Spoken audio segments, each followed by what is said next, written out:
예, 비하인드 뉴스를 시작하겠습니다. 박성태 기자, 열어볼까요?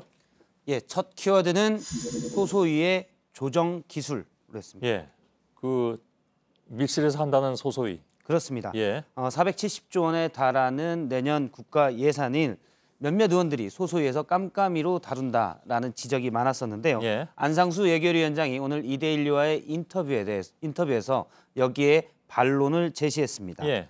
잠깐 보면 깜깜이라고 하지만 당시에 이제 소소위에서 논의하는 내용들이 다 드러나면 압력을 받는다고 하고요. 또 조정 기술상 모든 게 드러난다는 게 반드시 좋은 것만은 아니다고 주장했습니다. 조정 기술이란 건 뭔가요?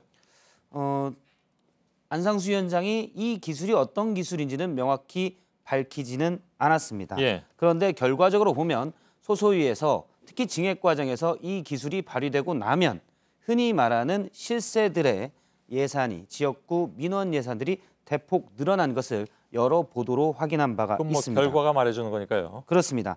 안상수 위원장은 실세 예산이 늘어나는 이유에 대해서는 설득력과 배려라는 단어로 어제 한 인터뷰에서 설명했는데요. 그 설명을 직접 들어보겠습니다. 예.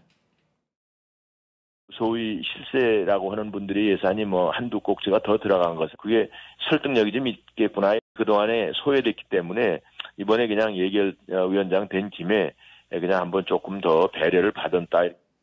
예.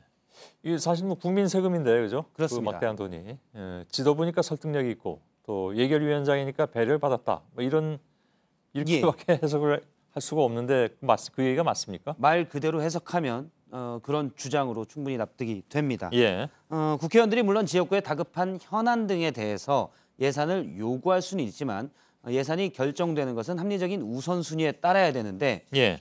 실세의 예산 요구만 왜 설득력이 있는지에 대한 것은 설득력 있는 답변이 없었고요. 또 기존에 이제 국회 예산 소위에서 있었던 일을 보면 사회적 약자에 대한 예산에 있어서도 배려가 없고 비정했던 국회가 왜 실세 예산에는 배려를 해야 되는지 역시 옳지 않습니다. 예. 두 번째 키워드를 열어보죠. 두 번째 키워드는 친박의 코웃음으로 잡았습니다. 예. 어떤 얘기입니까? 어제 자유한국당 원내대표 경선이 있었고요. 나경원 의원이 원내대표로 선출이 됐습니다. 나 의원은 앞으로 친박, 비박, 개파는 없다고 했지만 친박 입장에서는 지금 이제는 반격 분위기다라는 게 읽히고 있습니다. 예. 일단 이제 제가 친박이라는 용어를 썼지만 친박 핵심으로 분류됐던 홍문정 의원의 경우 친박 말고 당을 지켰다는 의미에서 사수파라고 해달라, 수당파라고 해달라 이런 얘기를. 수당파? 그렇습니다. 예. 당을 지켰다. 예, 알았습니다. 수당파로 해달라고 했는데요. 어쨌든 친박은 김병준 비대위의 인적 쇄신에 대해서도 평가절하를 했습니다. 짐 싸들고 가라고 그랬다면서요? 그렇습니다. 예. 그리고 뭐 인적 쇄신 지금 당무감사를 했고 당협위원장 몇 명을 흔한 말로 이제 자를 것이다라는 얘기가 있는데 여기에 대해서도 평가절하를 했는데 직접 들어보겠습니다. 예. 지금 이 상황에서는 그분들이 동력을 잃었어요. 그분들이 뭐라고 얘기하는데 코웃음 치는 거죠.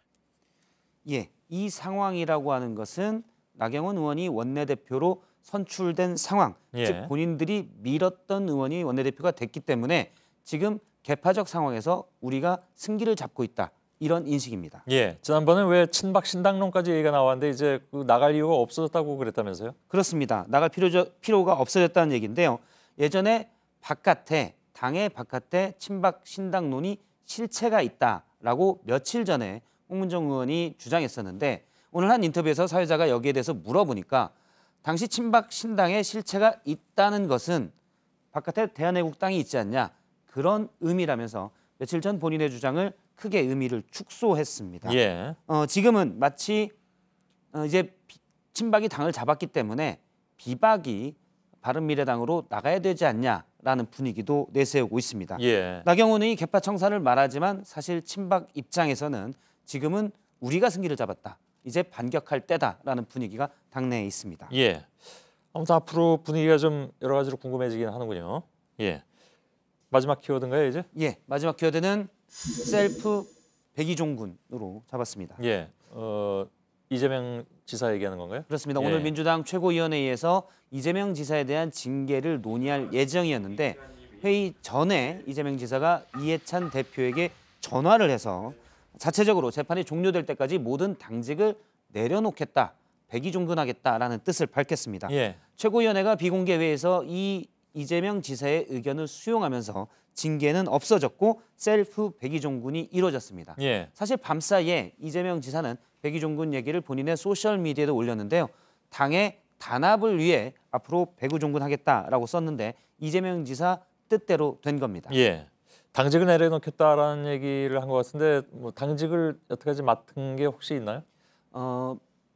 민주당의 당원 당규에 보면 시도지사는 당연직으로, 그러니까 시도지사에 당선이 되면 당연히 맡게 되는 당직이 여러 개가 있습니다. 아, 그런가요? 정리하면 6개가 있는데요. 꽤 많군요. 예, 대의원이 자동으로 되고요. 중앙위원, 당무위원, 그다음에 지방자치제와 연관된 여러 협의체의 위원이 됩니다.